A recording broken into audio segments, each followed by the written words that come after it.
bonjour et bienvenue dans la quotidienne de School TV, l'émission qui vous raconte l'éducation au quotidien. Au sommaire aujourd'hui, c'est sans doute le livre de philo le plus vendu au monde. Il sort en version bande dessinée. Invité du grand oral, Vincent Zabus, il signe le scénario de cette adaptation très réussie du Monde de Sophie.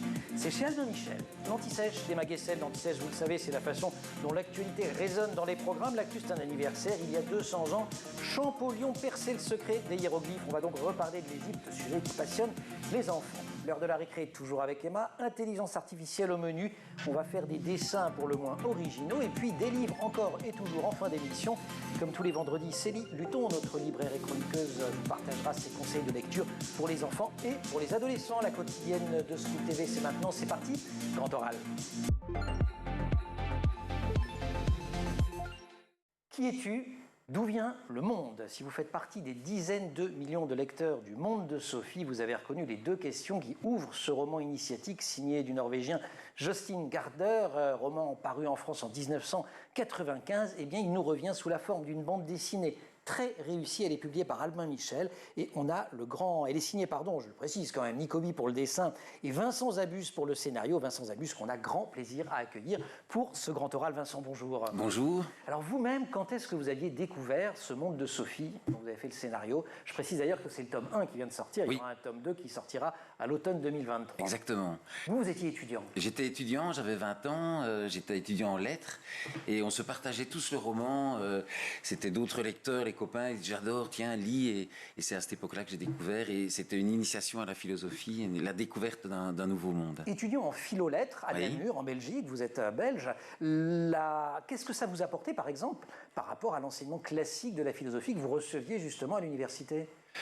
Mais le fait qu'il y ait une fable, cette jeune adolescente à laquelle on pouvait un peu s'identifier, qui elle-même était confrontée à ce parcours initiatique avec certaines difficultés parfois d'y entrer, ça nous permettait de se dire qu'on était un peu à sa place. Vous étiez un peu Sophie, quoi. J'étais un peu Sophie. Sophie Amundsen. Et puis les questions sur la liberté, l'identité qui traversent l'ensemble des philosophes, parce que parfois on a toute l'histoire, la grande pensée du philosophe. Ici, il y a quand même certaines questions qui parcourent l'ensemble de l'œuvre et donc des philosophes qui sont traités, qui étaient des questions qui étaient importantes pour nous à l'époque, qui le sont toujours, et auxquelles on pouvait s'accrocher. On précise quand même, au cas où vous habiteriez dans une grotte, que le Monde de Sophie, donc cette Sophie Amundsen, c'est un personnage, on va spoiler un petit peu, mais en fait, c'est une mise en abîme. Oui. Elle va découvrir à un moment donné qu'elle n'a pas d'autre existence que d'être un personnage de littérature dans l'œuvre de Gaarder, de BD chez vous. Alors ça, c'était J'avais oublié ce point-là, en fait. Quand j'ai relu il y a 1 an et demi pour faire l'album, et je me suis dit, mais voilà comment je vais pouvoir trouver une place pour adapter ça en bande dessinée. Et je me suis dit, on va se dire que Sophie est un personnage de bande dessinée plutôt qu'un personnage de roman, ce qui était logique. Et je vais adapter l'idée de mise en abîme, et on va jouer avec les codes de la BD. Elle sort du cadre, elle commente ses propres bulles. Elle joue avec les bulles. À un moment, elle se rend compte qu'Aristote est misogyne et qui dit que la femme est un homme imparfait, ce qu'elle ne supporte pas. Alors, pour contrecarrer cette pensée avec laquelle elle n'est pas d'accord, elle prend le phylactère, elle essaie de la gommer, et elle se rend compte que c'est difficile de l'enlever. Pour nous, auteurs de BD, c'était chouette, c'était ludique de jouer avec ça. Et vous le faites de manière merveilleuse avec Nicobi, très visuel. Deux thématiques, vous venez d'en citer une. Elle relève la misogynie d'Aristote, et pas seulement d'Aristote d'ailleurs. Elle laisse rien passer là-dessus. Et puis il y a la nature, c'est-à-dire que c'est un texte qui a plus de 30 ans, mais qui résonne assez extraordinairement avec les préoccupations des ados, et pas seulement des ados d'ailleurs, avec les préoccupations d'aujourd'hui. Oui, mais pour ça, l'auteur d'origine, Jostein Gaarder, avait le nez fin. En effet, il parle beaucoup de féminisme et d'écologie, et déjà la Sophie originale s'inquiétait du monde autour d'elle. Et c'est sûr que là, on s'est dit, on va garder évidemment ce thème et on va le développer. Et comme on a eu à cœur de se dire, les réflexions des philosophes qu'elle va croiser vont l'aider elle-même à réfléchir au monde qui l'entoure, parce que c'est quand même un peu ça l'intérêt. On s'est dit, on va faire une jeune fille engagée qui veut faire une manif. C'est Greta quand même. Un petit peu, c'est vrai que... Greta. Oui. Ouais. Elle m'est très sympathique. Quand même la manif, mais c'est pour avoir une discussion, si mes souvenirs sont bons, avec Platon. Oui. Bon. C'est une bonne excuse. C'est une excuse possible pour manquer une manif du vendredi. Est-ce qu'il y a des sujets auxquels vous avez renoncé, ou des thématiques que vous avez un petit peu amoindries par rapport au texte de 91 en vous disant aujourd'hui ça parle plus ? Non, vraiment pas. Il fallait synthétiser la pensée des philosophes pour que ça tienne évidemment dans des pages de bande dessinée, mais Le nom, on a plutôt ajouté, par exemple, il y a Averroès, le philosophe arabe, qui n'était pas dans l'œuvre d'origine. On s'est dit que c'était important aujourd'hui d'intégrer ce grand philosophe qui a ramené Aristote dans le monde occidental, et que c'était important de présenter un philosophe arabe aujourd'hui. Donc on a plutôt ajouté certaines choses ou développé qu'enlevé. Qu'est-ce qui vous a demandé, Jostein Garder, qui a 70 ans aujourd'hui, l'auteur? On a eu de la chance, on lui a envoyé 1 ou 2 chapitres pour essayer de le convaincre qu'on pouvait faire quelque chose de bien avec son œuvre. Il a lu ça, il a dit « Bravo, c'est très créatif, allez-y ». On a dit « Oui, mais ce qu'on doit vous montrer, non, je vous fais confiance ». Extraordinaire. Oui, c'était une grande chance parce qu'il nous a laissé toute liberté et puis évidemment, on avait envie d'être à la hauteur. Oui, c'est parfois pire, ceci étant. De ne pas avoir la possibilité de temps en temps d'envoyer une planche et d'avoir l'auteur. C'était bien ça. Oui, on s'inquiétait un peu de sa réaction, mais il est content. Ce qui est très compliqué, alors c'était peut-être plus à Nicobi de répondre à la question qu'à vous, mais il fallait lui donner un visage à Sophie. Or, on a tous une Sophie dans nos têtes. C'est le problème des adaptations visuelles. On a ça aussi au cinéma. Quel comédien pour incarner ce personnage dont on a toujours rêvé. Mais on s'est dit qu'on allait faire une jeune fille d'aujourd'hui. Donc on l'a fait assez grande. On a essayé de lui donner des vêtements contemporains. Et en espérant que les lecteurs vont l'accepter telle qu'elle est. 30 ans de succès de librairie pour le roman, je dis un roman, c'est pas seulement un roman, c'est un manuel de philo aussi, pour le livre, on va dire, originel. On en souhaite autant, voire plus, à la version bande dessinée. C'est Le Monde de Sophie chez Albin Michel. Suite du Grand Oral avec Vincent Zabus dans 3 minutes, si vous voulez bien. Pour l'heure, c'est l'Anti-Sèche. On va voyager aussi, vous allez voir.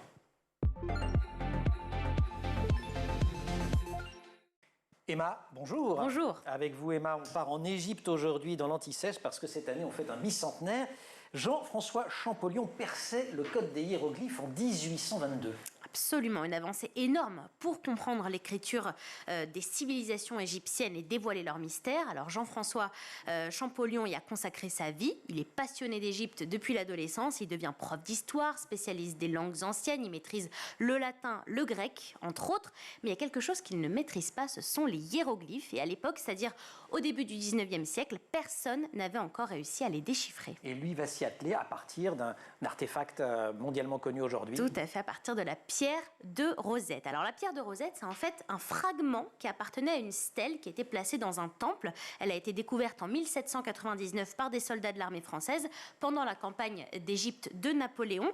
Aujourd'hui, vous pouvez voir cette pierre de Rosette au British Museum à Londres. Alors que juste pour que vous puissiez vous rendre compte, cette stèle mesure plus d'1 mètre de hauteur. Une petite pierre. Absolument. Elle pèse plus de 800 kilos. Et regardez, je vous ai trouvé cette pierre de Rosette. Sur cette stèle, on distingue 3 écritures différentes.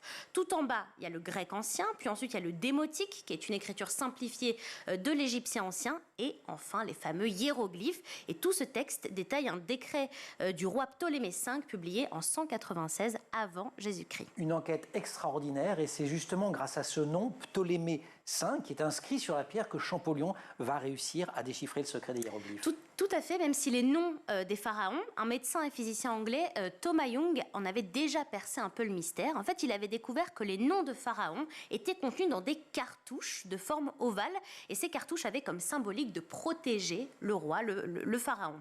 Mais ce que découvre Champollion au fil de ses recherches, c'est que les écritures égyptiennes comportent à la fois des idéogrammes, c'est-à-dire des têtes d'animaux, des têtes d'humains, mais aussi des objets du quotidien, et à la fois des signes phonétiques. C'est-à-dire que ça mélange les deux, c'est pas l'un ou l'autre. Tout à fait, et c'est ça que n'avait pas réussi à comprendre Thomas Young. Alors un hiéroglyphe peut donc tantôt correspondre à une lettre ou alors à un mot complet, et petit à petit, il va déchiffrer cette pierre de Rosette. Et ce qui va beaucoup l'aider, c'est de comparer les mots Ptolémée et Cléopâtre. Regardez, je vous ai trouvé l'image. On voit que le O de Ptolémée et de Cléopâtre, pareil pour le T et le L, c'est similaire. Au jeu d'énigmes dans c'est un peu ça, c'est tout à fait ça. Et alors c'est très intéressant, ça se lit de la gauche vers la droite en fonction des animaux, en fait. S'il regarde à gauche, ça se lit de la gauche vers la droite et inversement. Ah oui, ça dit dans les deux sens, en fait. Exactement. Alors tout ça, Champollion, ce qui est extraordinaire, c'est qu'il le fait à partir de cette pierre de Rosette sans mettre jamais les pieds en Égypte. Mais c'est ça qui est complètement fou. Et en plus, je vous raconte ça en quelques minutes, mais ça lui a pris des années de recherche, d'intuition, de comparaison, car encore aujourd'hui, tous les spécialistes s'accordent à dire que les hiéroglyphes sont un véritable casse-tête à déchiffrer. Il y a plus de 5000 signes différents, et en plus, c'est une écriture rare qui a été utilisée seulement pour les textes sacrés. Des années de recherche, et donc 1822, Champollion, devant l'Académie des inscriptions et belles-lettres, il présente ses travaux. Tout à fait. Ce sera le début d'une reconnaissance mondiale pour l'égyptologue. Il sera nommé conservateur des collections égyptiennes du musée du Louvre. Et puis surtout, en 1828, il pourra enfin, pour la première fois, se rendre en Égypte. Il va y rester 18 mois pour étudier les hiéroglyphes. Et voilà, des inscriptions qui fascinent encore aujourd'hui, parce que le cours sur l'Égypte, ça reste le cours préféré des élèves de 6e. Star. Emma, merci beaucoup. Dites, les écritures anciennes, ça vous connaît? Vous avez fait de la philologie et pas seulement de la philosophie. Oui, j'ai fait du latin et du grec pendant des années. Donc le grec avec l'alphabet grec qu'il fallait découvrir, c'était aussi quelque chose. Et la philologie, c'est l'étude des langues, des textes anciens dans leur version originale. C'est ça, donc j'avais un cours de linguistique, on envisageait toutes les langues de la Romagna, et donc on devait partir par exemple d'un mot latin. Moi je me souviens, mon examen en première année, j'avais eu musquela, et j'avais dû le décliner dans toutes les langues, donc le catalan, l'espagnol, et en fait c'est le mot belette, et il fallait expliquer toutes les règles, et c'est assez mathématique, parce que si au IIIe siècle, il y a un changement phonétique qui se passe ou ne se passe pas, ça change tout sur l'évolution du mot, donc c'était le cours que tous les élèves avaient peur de rater. Sans abus, Champollion. On se retrouve dans quelques secondes, suite du Grand Oral. Emma, on se retrouve dans quelques minutes pour la récré. Grand Oral, le monde de Sophie.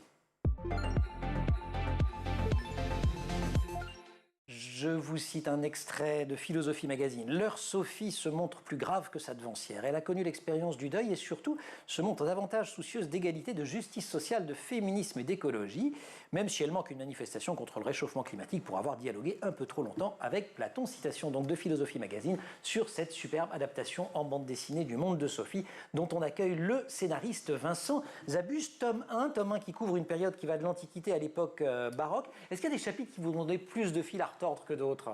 Oui, alors c'est un chapitre du tome 2 sur Kant. Ah, on n'y est pas encore. Oui, la philosophie de Kant, c'est assez complexe. Donc moi-même, j'ai dû me replonger dedans et dépasser le livre de Jostein Gaarder, essayer d'aller trouver des références pour bien comprendre. Et pour être sûr de ne pas vous... essayer de bien la retranscrire. Surtout que si vous ne pouviez pas demander à Gaarder si vous aviez compris le truc, il fallait que vous travailliez dans votre coin. En France, on commence l'étude de la philosophie en classe de terminale, donc la dernière année du lycée.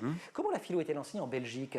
Mais il n'y a pas de cours de philo directement. Donc c'est plutôt... Donc par exemple, moi, quand j'étais professeur de littérature, j'abordais la philo. On la voit aussi au cours de religion. Il y a 2 réseaux en Belgique, le réseau libre et le réseau officiel.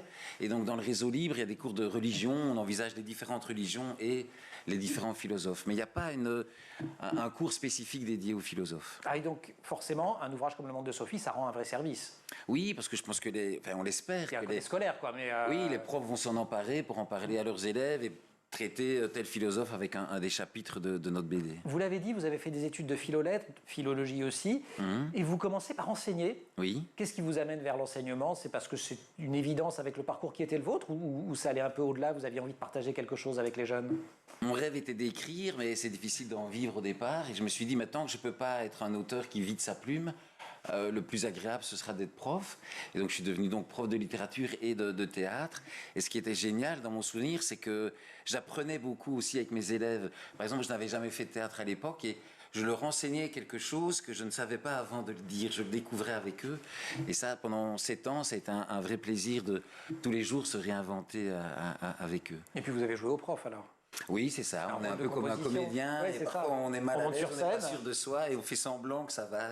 Et que tout va bien se passer. Oui. L'enseignement, le théâtre, la poésie, la bande dessinée, vous faites plein de choses à la fois. Il y a un fil rouge. Qu'est-ce qui fait l'unité de votre travail? Je dirais que c'est l'amour des histoires. Depuis que je suis tout petit, pour comprendre le monde, j'ai eu besoin qu'on me raconte des histoires ou qu'on m'en raconte. Je pense que le réel peut être assez violent ou assez effrayant par moments. Je vous confirme qu'il est assez désagréable. Oui, surtout en ce moment, là, on peut le dire. Mais donc l'appréhender aussi avec des histoires qui viennent un peu même inconsciemment nous guider ou nous rassurer, ça a toujours été très nécessaire pour moi, notamment quand j'étais plus jeune. Et donc aujourd'hui... passer des heures à en écrire, c'est un plaisir et ça m'aide à vivre au jour le jour. Vous avez souvenir de vos chocs littéraires, vos premiers chocs littéraires, les premières histoires qui vous ont habité? Comme adolescent, j'ai eu un grand choc en lisant Caligula de Camus. Je crois que l'amour du théâtre m'est venu à ce moment-là. C'est cet empereur romain qui disait « Je suis fou, je tue tout le monde, mais au moins je suis cohérent dans ma folie, et vous ne l'êtes pas ». C'est quelque chose qui m'avait profondément marqué. Et avant ? Dans la bande dessinée, par exemple, quand je lisais les BD de mon grand frère, et c'était Gilles Jourdan, de Thieu à l'époque, je rentrais dans cet univers. Quand on est jeune comme ça, il n'y a pas de distance entre soi et les livres.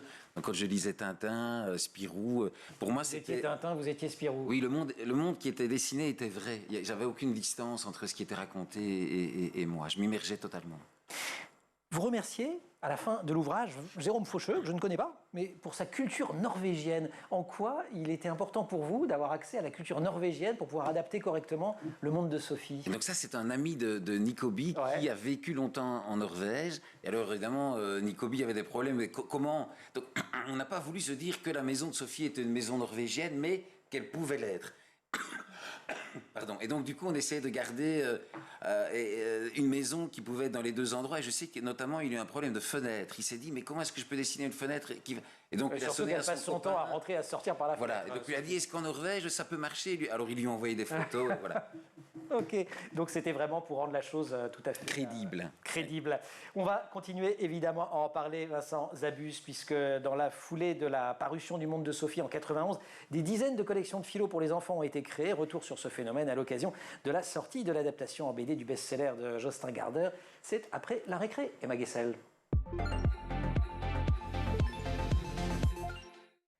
Emma, rebonjour. Rebonjour.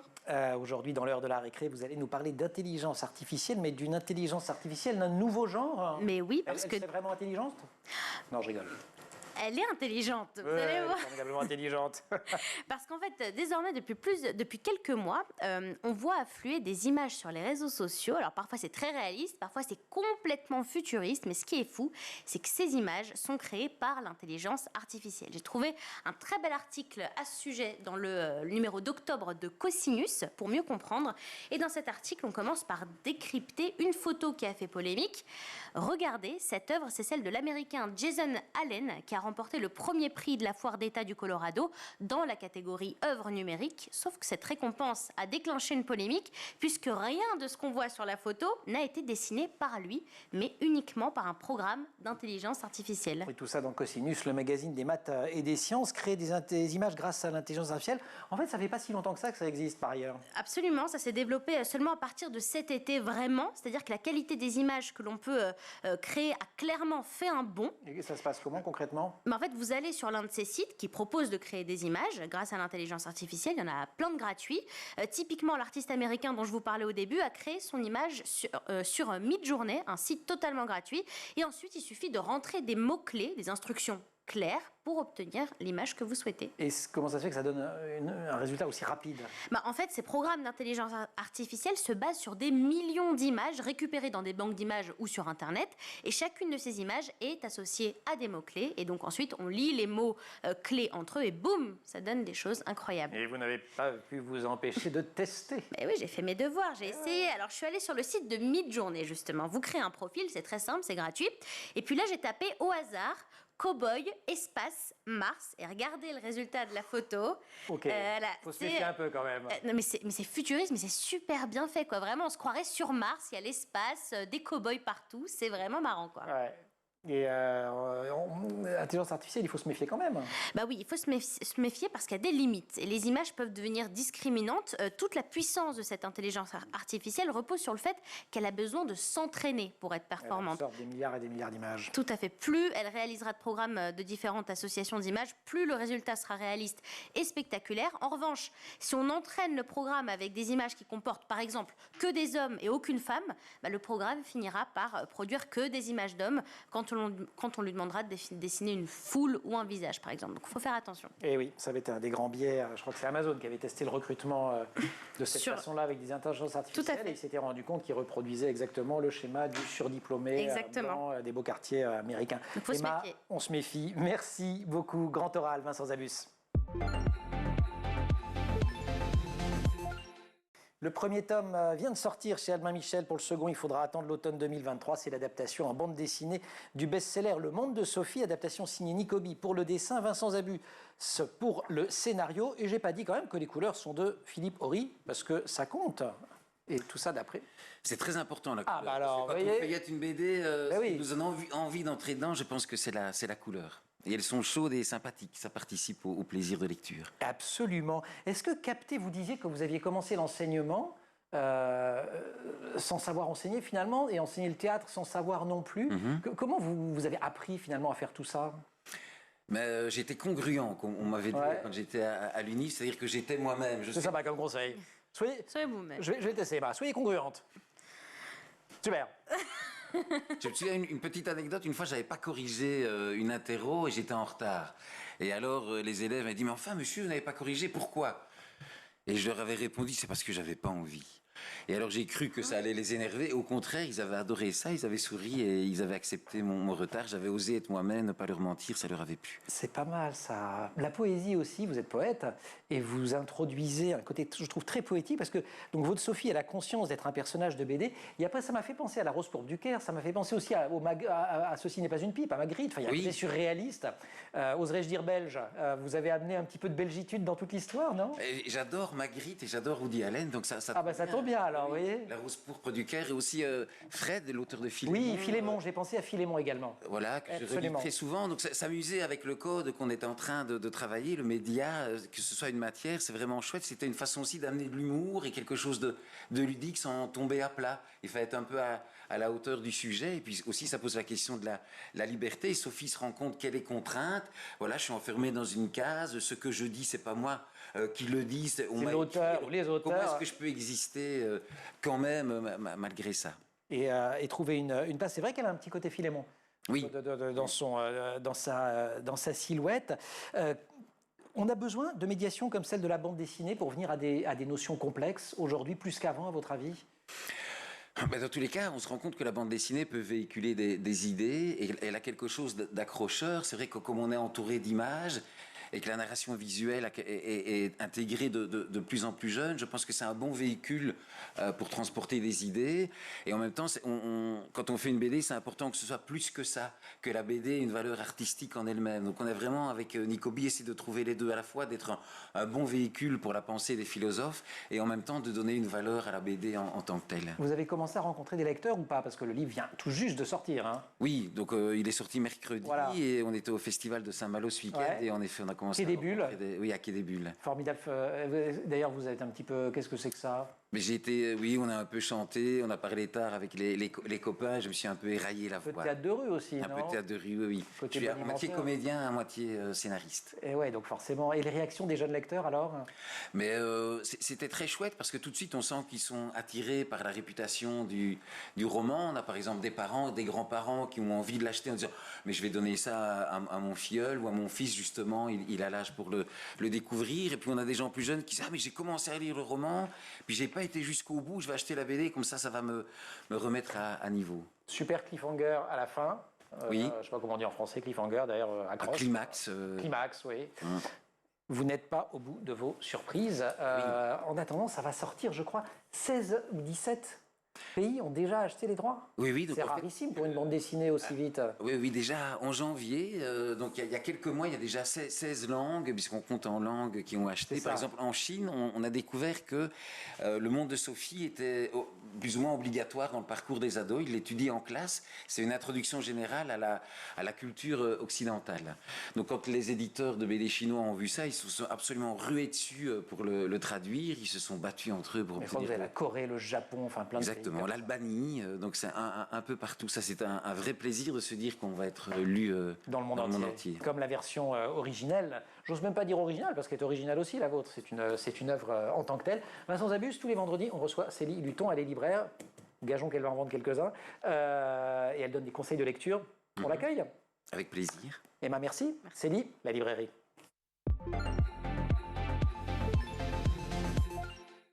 C'est vendredi, c'est librairie, c'est Célie. Bonjour. Bonjour. Vous allez bien? Ça va bien et vous? Toujours? Vous le vendez dans votre librairie? Oui. Vous l'avez lu? Oui. Je l'ai lu et je n'avais pas. Vous le conseillez? Oui, moi je le conseille dès le début du collège. C'est une surprise. Non, franchement, pas génial. Ne le lisez pas. Non, mais je crois que ça va au-delà. Il y a un coup de cœur en fait. Oui. Et dès le collège alors? Ah oui, parce qu'en fait, c'est pas grave de lire un livre et de ne pas tout comprendre. Au contraire. Et après, on continue, on relit. Non, moi je trouve que c'est très très bien. On en parle avec les adultes. Le livre, c'est un outil de communication. Très bon médiateur. Formidable, ce monde de Sophie de Vincent Zabus. 3 autres conseils de lecture pour les jeunes. On commence avec le livre extraordinaire, on en parlait, de l'Égypte antique il y a quelques minutes, autour du bicentenaire de Champollion. Et là, c'est le livre extraordinaire de l'Égypte antique, magnifiquement illustré par Eugénia Nobati. Exactement. Pas de photos dans ce documentaire. Ça, c'est une collection donc, chez Little Urban. Celui-ci est sorti début octobre. Et nous avons une fiche documentaire. Extraordinairement spectaculaire. Voilà, que des illustrations. C'est magnifique, c'est des paragraphes, ça se lit tout seul, c'est beau, c'est simple, c'est une belle collection. Avant, il y avait les animaux disparus, les animaux en danger, les océans, les requins. L'Égypte, c'est très, très belle nouvelle. Et dans les petites fiches, on trouve quoi? À la fois de l'info, des anecdotes aussi, non? Vous avez des anecdotes, vous avez des précisions historiques, vous avez des détails sur... montrer, je ne me lasse pas. La reine à la couronne de plumes, bien sûr, mais vous avez aussi le masque funéraire de Toutankhamon. Mais c'est beau, c'est riche. Premier conseil donc de lecture. Oui. Le deuxième, c'est Ma première histoire des bijoux de Gabriel Charoteau, qui vient de sortir chez Palette. Oui, alors ça, c'est une collection qui est destinée à l'art. On est pour les un peu plus grands, là, on est en fin de primaire déjà. De la préhistoire jusqu'à aujourd'hui, les bijoux, qu'ils soient faits de pierre, de métal, de métaux, précieux ou non, comment ils sont construits. Vous avez des bijoux rares, des bijoux disparus, des anecdotes. Dans chaque musée, il y a une partie avec des bijoux. C'est vrai. Exactement. Et là, tout est condensé côté chronologique. Avec un ouvrage quand même assez sérieux pour le coup, c'est pas pour les... Oui, non, fin de primaire.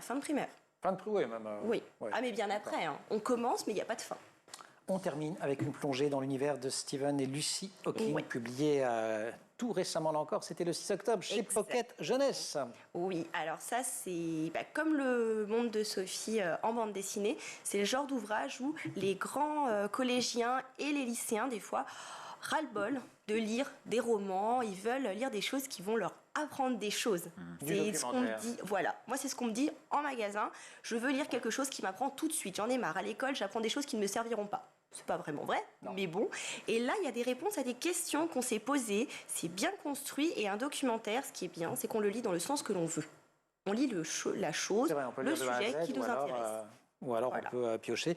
Exemple de question, aujourd'hui nous vivons une époque où nous avons le courage de nous rendre là où personne n'est allé auparavant. Qui sait ce que nous trouverons? Qui sait ce que nous rencontrerons? Mais oui, qu'est-ce qu'un trou noir? Qu'est-ce qu'il y a? Tout est dedans. Formidable. Oui. 3 très beaux conseils de lecture, 4 évidemment avec ce monde de Sophie.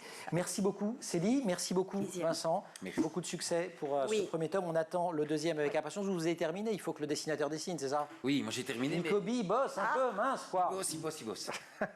Vous êtes bon camarade. Oui. Merci à vous, merci évidemment aussi à toute l'équipe au maquillage Taï Sayad. En régie, Marine Plantec, assistée par Roxane Sarfati. Au son, c'est Thibaut Oustabassidis. À la réalisation aujourd'hui, Axel Paulus, et vous restez vous sur School TV et vous nous retrouvez nous en permanence sur Internet et sur les réseaux sociaux.